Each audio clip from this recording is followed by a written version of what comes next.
My MIL always said, "You'll never be the matriarch. This family's not yours." So I waited.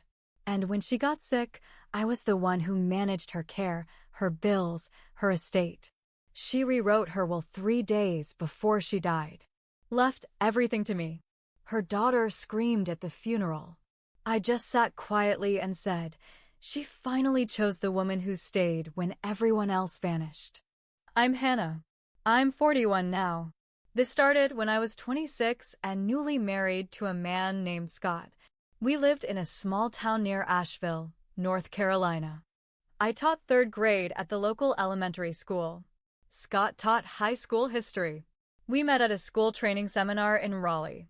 He was polite, funny in that dry, teacher way, and looked like someone you'd trust to fix your car or help you carry a heavy box. We got married less than 2 years later. His mom, Dolores, never liked me. I saw it right away. The first time I met her, she barely looked at me. Just raised an eyebrow and said, "So you're the one?"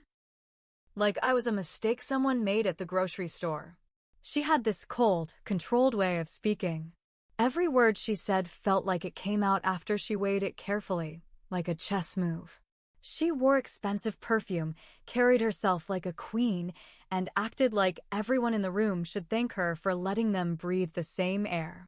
She made it clear from the beginning, I wasn't part of her family. Not really. "You'll never be the matriarch," she told me once, right after Thanksgiving dinner.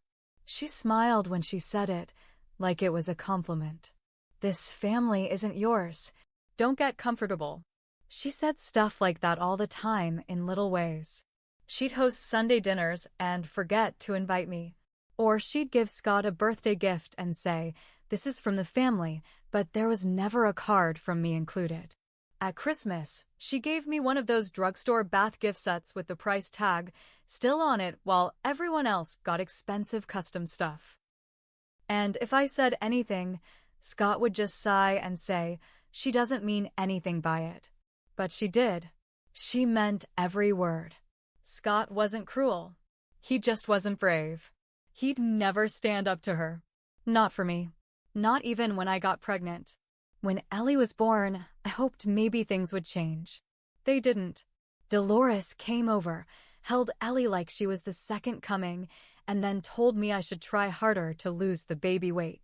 "She's got my eyes," she said to Scott, loud enough for me to hear, not like her mother. Still, I tried to keep peace. I smiled. I let her come over. I said yes when she invited Scott and Ellie to her place even when I wasn't welcome. I thought I was doing what good daughters-in-law do. I was wrong. Then Dolores got sick. She was diagnosed with pancreatic cancer at 73, the kind that moves fast.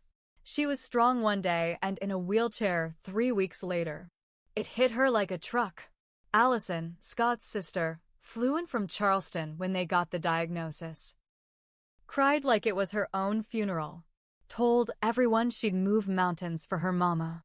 Promised she'd be back every weekend. She left 2 days later.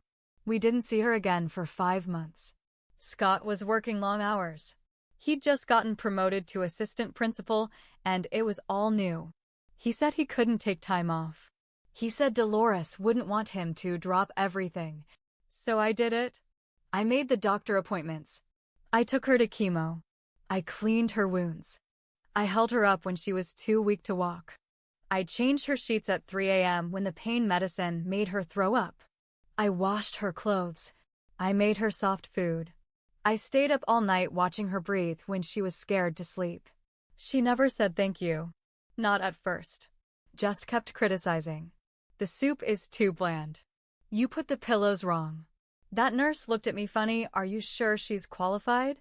But I kept showing up. Something shifted after the 3rd month. It was after a hard day when she couldn't stop crying because she couldn't lift her hand to brush her hair. I brushed it for her. I sat on the floor next to her and just said, "I'm not going anywhere." She didn't say anything. But after that, she stopped making snide remarks. She let me sit with her in silence. She asked me to help her write a list of things she wanted done after she died. She even let me read her mail to her. One morning, she said, "Call the lawyer." I thought she was updating her will. I assumed she'd be leaving everything to Allison or to Scott. I didn't ask questions. I just made the call. The lawyer came to the house that Friday. They shut the door. I sat outside the room with a glass of water, listening to the muffled sounds of their voices. The lawyer left without saying a word to me. That night, she looked at me and said, "I changed it. It's all going to you. Don't let them shame you for it." 3 days later, she died. We had the funeral the next Saturday. Big church. Packed pews. Everyone came out. Allison showed up late, all in black, sobbing louder than the organ. I kept quiet. I read the eulogy Dolores asked me to write. I told the truth. I didn't sugarcoat it. I said she was tough, proud, hard to know, and harder to please, but she was never weak, not even at the end. I said she taught me the power of staying. After the service, we went back to the house for food. Allison cornered the lawyer in the hallway. When she heard about the will, she screamed like someone had set her on fire. She was sick. "You tricked her," she shouted. "This isn't legal." She didn't know what she was doing. That bitch manipulated her. Everyone stared. I just sat on the couch, sipping sweet tea, and said, "She finally chose the woman who stayed when everyone else vanished." She tried to sue, but Dolores had made everything airtight. Every signature, every instruction, every detail was clear. Allison didn't win. Scott didn't fight it. He just stayed quiet, like he always did. And now I live in the house Dolores once told me I didn't belong in. I manage the family trust she said I'd never touch. I carry the keys to a life she swore I'd never deserve. Funny thing is, I didn't steal it. I earned it. Every minute of it. After the will was settled and the dust from the funeral had barely cleared, things didn't calm down like I thought they would. If anything, they got louder, but in sneakier ways. Allison stopped yelling in public, but behind closed doors, she went into attack mode. She called everyone family friends, church ladies, old neighbors, spreading her version of the story. That I brainwashed her mother. That I isolated her. That I stole what was rightfully hers. At first, it was just gossip. But then people started acting different around me. The grocery store clerk I used to chat with every Thursday barely looked at me. The pastor's wife from Dolores Church stopped inviting me to charity events. Even Ellie's Sunday school teacher told me she was praying for me to find my way back to the truth. Scott didn't help. He said he was stuck in the middle. Told me, try to see it from her side. Her side? She lived 3 states away, showed up twice in a year, and screamed at the funeral like it was a performance. But I didn't argue. I was too tired to fight 2 battles at once. The real twist came 6 months later. One afternoon, I came home from work to find a certified letter in the mailbox. A claim against Dolores' estate. Not from Allison. This time it was from an old friend of Dolores, someone named Judith Kessler. Said Dolores promised her a piece of land back in the 80s, and she wanted it now. Said I had no right to it. I'd never even heard of this woman. The land in question? It was the 5-acre lot behind the main house. The one I was planning to sell to help pay for Ellie's college in a few years. Turns out, Dolores had co-signed a sketchy agreement in 1986, one that didn't go through at the time, but now this woman had a notarized copy. The timing was no accident. Allison was behind it. I found out later she'd reached out to Judith, told her Dolores had died, told her she should claim what was hers before the gold digger sold it off. My lawyer said the claim might hold up.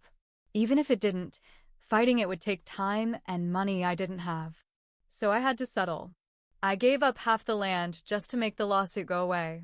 It stung. Dolores had handed me everything, and now pieces of it were slipping through my fingers. I thought Scott would be angry on my behalf. He wasn't. He said, "You should have expected this. You knew how Allison was." I looked him straight in the eye and said, "And you still let her run her mouth while I changed your mother's bedpans." We stopped sleeping in the same bed that week. It wasn't just the lawsuit. Things around the house started going weird. Ellie's bike disappeared from the garage. Packages were opened before I brought them in. Then one day, I came home and the front door was unlocked. Nothing was taken, but everything felt touched. I changed the locks that night. The next morning, I got a message on Facebook. No name, just a new account with no photo. The message said, "She may have left you the house. Doesn't mean we won't take it back." I saved it, took screenshots, sent it to the police. They couldn't trace it. Said it wasn't a direct threat. I started sleeping with a baseball bat under the bed. And through all of it, Scott just faded. He came home late. Left early. Said work was intense. I didn't press him. I already knew what was coming. 2 months after the lawsuit, he told me he was moving out. Said he needed space to think. Didn't say he was going to Allison's, but I saw the suitcase in the trunk when I pulled into the driveway. It was one of the ones Dolores gave him. He moved in with his sister. Said it was temporary. That was over a year ago. Now it's just me and Ellie in this house. The one I earned with blood and time and silence. Dolores' photo still hangs in the hallway. Sometimes I think about taking it down. But then I remember everything. And I leave it right where it is. Let her watch. A few weeks after Scott moved out, I started noticing someone was watching the house. It began with little things. A parked car at the end of the block that didn't belong to any of the neighbors. Same car, different times. A blue Chevy Malibu with a cracked rear window. Sometimes it was there early in the morning. Sometimes at night. Always just sitting there. No one ever got out. Then one morning, Ellie came into the kitchen holding a small envelope. It was stuck in the screen door, she said, chewing on a piece of toast. Inside was a single photo. It was of me, sitting on the front porch with my laptop, a coffee mug in my hand. The photo was taken from the street. Zoomed in a little blurry, but clearly me. There was no note. No name. Just the photo. I filed a report. The officer said he'd keep an eye out, but we both knew there wasn't much they could do. No direct threat. No crime. Just more fear. That weekend, I bought 2 motion cameras and mounted them myself. One at the front door, one facing the driveway. The next morning, the Chevy Malibu was gone. 2 days later, the cameras were ripped off the siding. Just gone. Wires torn, plastic bits scattered across the yard like broken bird bones. I didn't sleep that night. Ellie started having nightmares. She'd crawl into bed with me around 2 a.m., shaking. Said she dreamed of someone walking through the house at night. Said they were whispering. It was about this time I decided to go through Dolores' old files. Not the ones in the estate binder. The ones in the locked chest in the attic. The one I'd never gotten around to opening. I found the key in her jewelry box. Bottom drawer, taped under a velvet tray. What I found in that chest blew everything wide open. Letters. Dozens of them. Some were between Dolores and her accountant. Some were between her and a man named Curtis Penner, someone I'd never heard of. The letters talked about a private account in Savannah. About a second set of books. About offloading property quietly. There was one that really stood out. It was from Curtis. Dated 5 years ago. It said, "D, if you want to hide the Charleston money, it has to go in someone else's name. You mentioned the daughter-in-law. That'll work if she's kept in the dark. Otherwise, Allison might blow the whole thing. I've told you before, make a clean plan. You can't control them forever. CP." I sat on the floor with that letter in my hand for a long time. What the hell had Dolores done? That's when I started putting the pieces together. Dolores hadn't just changed her will out of gratitude. She changed it because she was hiding something. And needed someone trustworthy to bury it with her. Me. I started digging. Quietly. I checked bank accounts. There was a wire transfer from 5 years ago, just under $200,000, into a trust I'd never seen before. The account was in my name. Created by Dolores. I had no memory of ever authorizing it. It was like she planted it there for a future she knew I'd be stuck cleaning up. That night, I called the lawyer who had handled the estate. I didn't tell him everything, just enough. He said I needed to tread carefully. If there was dirty money, and if it was now tied to my name, I could be liable. Then the real twist came. The next day, Allison showed up at the house. Unannounced. No warning. Just pulled into the driveway like it was still hers and rang the doorbell with the back of her knuckles like always. I didn't open the door. She yelled through the glass, "I know about Savannah. I know about the money. You think she picked you? She used you." I still didn't open. She pounded on the door again. "It's in your name. That means if the IRS starts digging, you're the one who goes down, not me." Then she got quiet. Too quiet. "I want what I'm owed," she said through the crack in the doorframe. "We can work something out. Otherwise, I'll make sure you lose everything, including your kid." She left a folder on the porch. Inside were copies of documents, bank transfers, notes, signatures, some mine, some forged, all tied to the estate. I realized right then Dolores didn't just leave me the family legacy. She left me the liability, the mess, the cover-up, and now I was holding a ticking time bomb. I sat on the couch that night holding that folder in my lap. The house was quiet, too quiet. Ellie had gone to bed early. The weight of what Dolores had done settled over me like wet cement. She didn't pick me out of love. She picked me because I was steady, quiet, reliable. Someone she could trap in her mess without raising suspicion. I should have seen it. I'd ignored all the red flags because I wanted to win. I wanted to prove to her, to Scott, to everyone, that I deserved a seat at the table. And now I was the one holding all the secrets. I didn't sleep. I spent the night reading everything in that folder.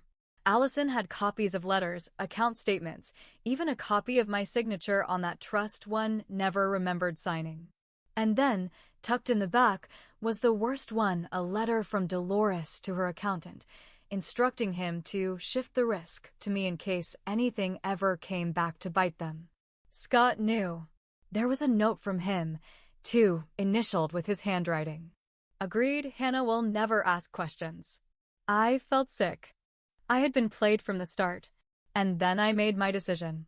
The next morning, I took everything, the folder, the letters, the bank statements, the fake trust account info, and drove straight to a law office in Asheville. Not my lawyer. A federal white-collar crime specialist. I laid everything on his desk. "I think I've been made part of a money laundering scheme," I said. I didn't know. But I know now. He read through it all, took it seriously, and then asked me the question that changed everything. "Do you want immunity?" I said yes. I gave it all up, every name, every detail, every date. I told them how Dolores shifted money through old land deals, hidden accounts, and charity fronts. How Scott helped cover the transfers by managing funds through school contracts. How Allison tried to extort me using knowledge of the estate. I handed them everything, and I made sure I left nothing out, including my own silence. The investigation lasted 7 months. During that time, I stayed quiet. I didn't speak to Scott. I blocked Allison's number. I kept Ellie close. We lived small. We watched for shadows in the driveway again. Then the indictments came. Scott was arrested first, fraud, aiding and abetting obstruction. Turns out he'd helped forge some of the paperwork when Dolores was too sick to do it herself. His name was on 3 fake donations that never made it to their supposed charities. Allison went next. Conspiracy, extortion, and money laundering. She tried to run. They caught her in Savannah at a bank. The one where the fake trust was opened. The estate was frozen. Most of it. But the court let me keep the house because I'd cooperated and because the property itself wasn't purchased with dirty money. Everything else, the trust, the accounts, the land, was seized. It hurt. But I felt free. At the sentencing, I sat in the back row. Scott wouldn't look at me. Allison glared like she wanted to burn holes in my skull. When the judge read the terms, 4 years for Scott, 6 for Allison, I didn't smile. I didn't clap. I just stood up and walked out of the courtroom. Outside, a reporter tried to ask me questions. Did you know about the scheme the whole time? Do you feel guilty for turning in your own husband? Would you do it again? I looked her in the eye and said, I stayed. They gambled. And in the end, Dolores picked the wrong woman to manipulate. Back home, I took down Dolores' picture. I didn't hang anything in its place. The walls stayed bare. Ellie asked me once, are we the bad guys now? I told her the truth. We were. But we fixed it. And that's how I became the matriarch of a family that tried to destroy me. Not because I was the strongest, but because I was the last one left standing. The one who stayed until staying meant standing alone. And this time, I chose myself.